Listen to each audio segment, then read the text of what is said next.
बोलो श्री हरि विष्णु की जय।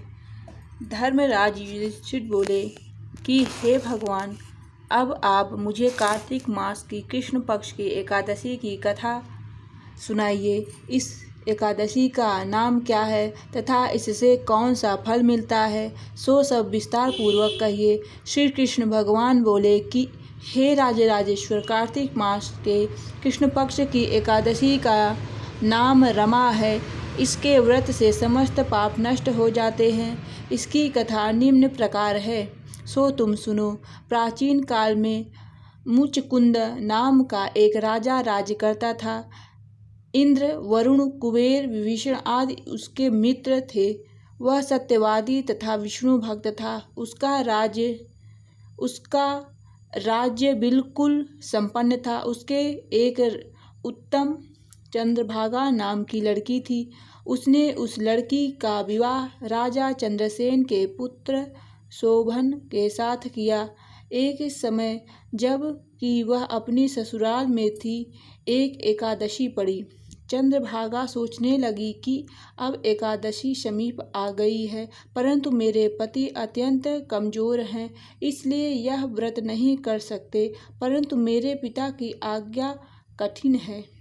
जब दशमी आई तब राज्य में ढिंढोरा पिटा। उसको सुनकर शोभन अपनी पत्नी के समीप गया और उससे पूछा कि हे प्रिय, तुम मुझे कुछ उपाय बतलाओ, क्योंकि यदि मैं व्रत करूँगा तो अवश्य ही मर जाऊँगा। इस पर चंद्रभागा बोली, हे प्राणनाथ, मेरे पिता के राज्य में एकादशी के दिन कोई भी भोजन नहीं करता है। यहाँ तक कि हाथी, घोड़ा, ऊँट आदि भी तृण, अन्न, जल आदि ग्रहण नहीं करते। फिर यहाँ मनुष्य कैसे भोजन कर सकते हैं? यदि आप भोजन करना चाहते हैं तो यहाँ से दूसरे स्थान को चले जाइए, क्योंकि यदि आप इसी स्थान पर रहोगे तो आपको व्रत अवश्य ही करना पड़ेगा। इस पर शोभन बोला कि हे प्रिय, आपका कहना अति उत्तम है। मैं व्रत अवश्य ही करूँगा। भाग्य में जो लिखा है वह होएगा ही। ऐसा विचार करके उसने एकादशी का व्रत किया और वह भूख और प्यास से अत्यंत व्याकुल होने लगा। अब सूर्य भगवान भी अस्त हो गए और जागरण के लिए रात्रि हुई। वह रात्रि शोभन को दुख देने वाली थी। दूसरे दिन प्रातः से पहले शोभन इस संसार से चल बसा। राजा ने उसके मृतक शरीर को दहन करा दिया। चंद्रभागा अपने पति की आज्ञानुसार अग्नि में दहन न हुई और पिता के घर रहना उत्तम समझा। रमा एकादशी के व्रत के प्रभाव से शोभन को मंदराचल पर्वत पर धन धान्य से युक्त तथा शत्रुओं से रहित एक उत्तम नगर प्राप्त हुआ। उसके अटारी में रत्न तथा स्वर्ण के खंभे लगे हुए थे। जिस स्थान पर अनेकों स्फटिक खंभे शोभा दे रहे थे, वहां पर वह स्वर्ण मणियों के सिंहासन पर सुंदर वस्त्र तथा आभूषण से युक्त बैठा हुआ था।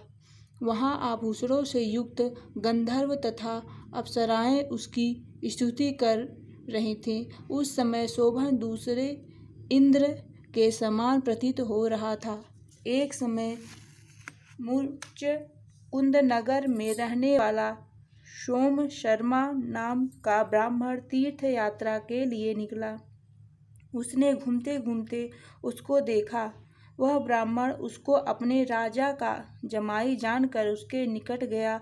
राजा शोभन ब्राह्मण को देखकर आसन से उठ खड़ा हुआ और अपने ससुर तथा स्त्री चंद्रभागा की कुशलता को पूछने लगा। सोम शर्मा ब्राह्मण बोला कि हे राजन, हमारे राजा कुशल में हैं तथा आपकी पत्नी चंद्रभागा भी सकुशल है। अब आप अपना वृतांत बतलाइए। मुझे यह बड़ा आश्चर्य है कि ऐसा विचित्र और सुंदर नगर, जिसको न तो मैंने कभी सुना और न कभी देखा, आपको किस प्रकार प्राप्त हुआ। शोभन बोला कि हे ब्राह्मण, यह सब कार्तिक मास की कृष्ण पक्ष की रमा एकादशी के व्रत का प्रभाव है। इसी से मुझे यह अनुपम नगर प्राप्त हुआ है, परंतु यह अध्रुव है।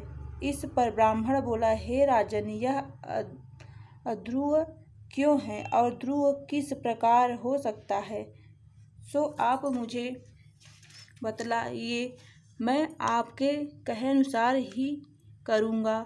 आप इसमें किंचित मात्र भी झूठ न समझें। शोभन बोला, हे ब्राह्मण, मैंने श्रद्धापूर्वक व्रत किया था, उसके प्रभाव से मुझे यह नगर प्राप्त हुआ है, इसलिए मैं अध्रुव मानता हूँ। यदि तुम इस वृत्तांत को राजा मुचकुंद की पुत्री चंद्रभागा से कहोगे तो इसको ध्रुव बना सकती है। ब्राह्मण ने वहां आकर चंद्रभागा से समस्त वृत्तांत कहा। इस पर राज्य कन्या चंद्रभागा बोली कि हे ब्राह्मण, आप क्या यह सब वृत्तांत प्रत्यक्ष देख करके आए हैं या अपना स्वप्न कह रहे हैं? इस पर ब्राह्मण बोला, हे पुत्री, मैंने तेरे पति शोभन को तथा उसके नगर को प्रत्यक्ष देखा है, परंतु वह नगर अध्रुव है।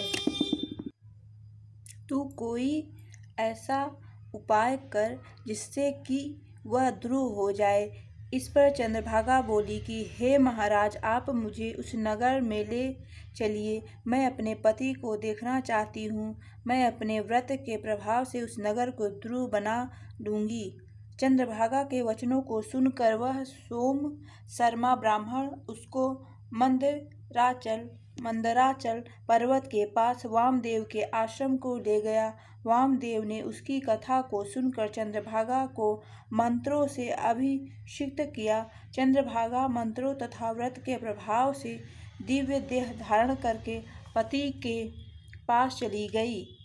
शोभन ने अपनी स्त्री चंद्रभागा को देखकर प्रसन्नतापूर्वक अपने वाम अंग में बैठाया। चंद्रभागा बोली, हे प्राणनाथ, अब आप मेरे पुण्य को सुनिए। जब मैं अपने पिता के गृह में 8 साल की थी, तब ही से मैं यथाविधि एकादशी का व्रत करने लगी हूँ। उन्हीं व्रतों के प्रभाव से आपका यह नगर ध्रुव हो जाएगा और समस्त कर्मों से युक्त होकर प्रलय के अंत तक रहेगा। चंद्रभागा दिव्य रूप धारण करके तथा दिव्य आभूषणों तथा वस्त्रों से सजकर अपने पति के साथ आनंद पूर्वक रहने लगी और शोभन भी उसके साथ आनंद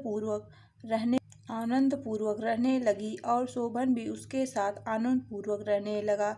हे राजन, यह मैंने रमा एकादशी का महात्म्य कहा है। जो मनुष्य इस रमा एकादशी के व्रत को करते हैं, उनके समस्त ब्रह्म हत्या आदि पाप नष्ट हो जाते हैं। जो मनुष्य रमा एकादशी का महात्म्य सुनते हैं, वे अंत समय विष्णु लोक को जाते हैं। बोलो श्री हरि विष्णु की जय।